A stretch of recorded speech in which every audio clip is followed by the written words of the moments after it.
Hi. അപ്പോൾ എനിക്കറിയാത്തൊരു കാര്യം പരീക്ഷിക്കാൻ, അല്ലെങ്കിൽ ഇന്ന് വരെ ട്രൈ ചെയ്യാത്തൊരു കാര്യം ചെയ്യാൻ പോവുകയാണ്.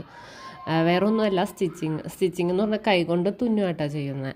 ഇവിടെ മെഷീനില്ല, ഉണ്ടെങ്കിൽ തന്നെ എനിക്ക് ചെയ്യാനറിയാനും പാടില്ല. ഞാൻ ഇതുവരെ ചെയ്യാത്തൊരു കാര്യമാണ്.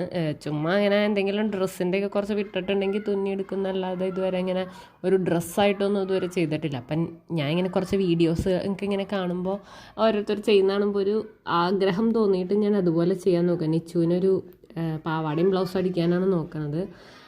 എൻ്റെ ഒരു സാരി ഉണ്ടായിരുന്നു, കുറേ മുമ്പ് മേടിച്ചതാണ് ഓൺലൈനിൽ. അതിപ്പോൾ ഒരു പ്രാവശ്യം 2 പ്രാവശ്യം കൊണ്ട് ഉടുത്തിട്ട് പിന്നെ ഉടുക്കാണ്ട് വെച്ചു. ഞാൻ അങ്ങനെ സാരി സ്ഥിരം ഉടുക്കലൊന്നുമില്ല. അപ്പോൾ അതിരുന്നത് പിന്നെ എടുത്തിട്ട് ചെയ്യാമെന്ന് വിചാരിച്ച്. കോട്ടൻ്റെ അപ്പോൾ വീട്ടിലിടാനും നല്ലതായിരിക്കുമല്ലോ, വലിയ പെർഫെക്ഷനൊന്നും ഉണ്ടാവില്ല. അപ്പോൾ എന്തായാലും വീട്ടിലിടാൻ വലിയതൊന്നും വേണ്ടല്ലോ. അവൾക്കാണെങ്കിൽ ഇങ്ങനെ ഫുൾ സ്കേർട്ടൊക്കെ ഇട്ടിട്ട് ഇങ്ങനെ കറങ്ങാനൊക്കെ വലിയ ഇഷ്ടമാണ്. അപ്പോൾ അത് ഒരെണ്ണം അടിച്ചു കൊടുക്കാമെന്ന് വിചാരിച്ച് ഞാൻ ചെയ്ത് ഏകദേശം പാവാടയുടെ ഒരു പണിയൊക്കെ കഴിഞ്ഞു. ചെറിയ പ്ലീറ്റൊക്കെ വെച്ച് ഞാൻ ശരിയാക്കി എടുത്തിട്ടുണ്ട്, ഷേപ്പാക്കിയിട്ടുണ്ട് ഏകദേശം. അപ്പോൾ ഇനി ഒരു ബ്ലൗസും കൂടി തയ്ക്കാം. അപ്പോൾ അവളുടെ ഒരു പട്ടുപാവാടയുടെ ബ്ലൗസാണ് ഞാൻ അളവിനെടുത്തത്. അത് വെച്ചിട്ട് എനിക്ക് അളവ് എടുത്തൊന്നും ചെയ്യാനറിയില്ല. അപ്പം ഞാൻ അളവ് വച്ച് വരച്ചിട്ട് ചെയ്യാമെന്ന് വിചാരിച്ചു. അത് കുറച്ച് ലൂസുണ്ട്, പിന്നെ കുഴപ്പമില്ല, അങ്ങനെ ഇരിക്കട്ടെ എന്ന് വിചാരിച്ച് അതെടുത്തിട്ട് ഞാൻ ലൈനിങ് ഇത് ഭയങ്കര നൈസാണ്. ഞാൻ സ്കേർട്ട് ചെയ്തു വന്നപ്പോൾ ഭയങ്കര നൈസായിപ്പോയി, അടിയിൽ ലൈനിങ് ഒന്നും ഇടാത്തതുകൊണ്ട്. അപ്പോൾ ബ്ലൗസിന് ഞാൻ ലൈനിങ് രണ്ടായിട്ട് ഇതാക്കി 4 കഷ്ണാക്കി വെട്ടിയിട്ട് ലൈനിങ്ങൊക്കെ ഇട്ടിട്ട് ഉണ്ടാക്കിയെടുത്തു. ഏകദേശമൊക്കെ സെറ്റായിട്ടുണ്ട്. വേറൊരു ഡ്രസ്സിൻ്റെ വള്ളിയാണ് കേട്ടോ ഇപ്പോൾ തൽക്കാലം പാവാടയിൽ ഇട്ടേക്കുന്നത്. ഞാൻ അവൾക്ക് ഇടിയിച്ച് നോക്കിയതാണ്. അപ്പോൾ അത് റെഡി ആയി കഴിഞ്ഞപ്പോൾ എനിക്ക് പിന്നെ കുറച്ചുകൂടി അഹങ്കാരം കൂടി. കൈയിൻ്റെ സൈഡിൽ ഇങ്ങനെ ഇതുപോലെ വയ്ക്കുമല്ലോ, ഞെറി പോലെ.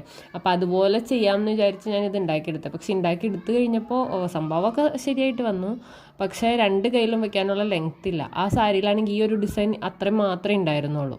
അപ്പോൾ അത് 2 കയ്യിൽ വയ്ക്കാനായിട്ട് തികയുമില്ല. അപ്പം ഞാൻ എന്ത് ചെയ്തു, അത് നൈസായിട്ടൊരു പൂവാക്കി. അങ്ങനെ കയ്യിൽ വയ്ക്കേണ്ടെന്ന് വിചാരിച്ച് അതിൻ്റെ ഒരു ചെറിയ ഭാഗം എടുത്ത് പൂവ് പോലെ ആക്കിയിട്ട് സ്കേർട്ടിലെ വൈറ്റ് ടോപ്പിൽ ഇരുന്നോട്ടെ എന്ന് കരുതിയിട്ട് അങ്ങനെ ഒരു പൂവൊക്കെ തുന്നി വെച്ച് ഞാനത് ഫൈനൽ ലുക്കായിട്ടുണ്ട്. നിച്ചുവിന് ഭയങ്കര ഇഷ്ടപ്പെട്ടു ഇങ്ങനെ കറങ്ങാൻ വേണ്ടിയിട്ട്. അപ്പോൾ സ്കേർട്ട് നിഴലടിക്കുന്നതുകൊണ്ട് ഞാനൊരു പാൻ്റ് അടിയിൽ ഇടിയിച്ചിട്ടുണ്ട്. അപ്പോൾ കളിക്കാനൊക്കെ പോകുമ്പോൾ അങ്ങനെ ഇരിക്കട്ടെ എന്ന് കരുതിയിട്ട് വീട്ടിൽ പിന്നെ പ്രശ്നമില്ല. അപ്പോൾ അത് റെഡിയാക്കി എടുത്തു.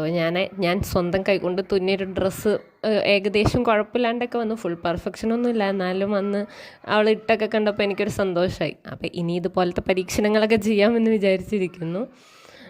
അവൾക്കും ഇഷ്ടപ്പെട്ടു, സന്തോഷമായി. അപ്പോൾ ഇത്രേ ഉള്ളൂ ഇന്നത്തെ വീഡിയോ. ബൈ.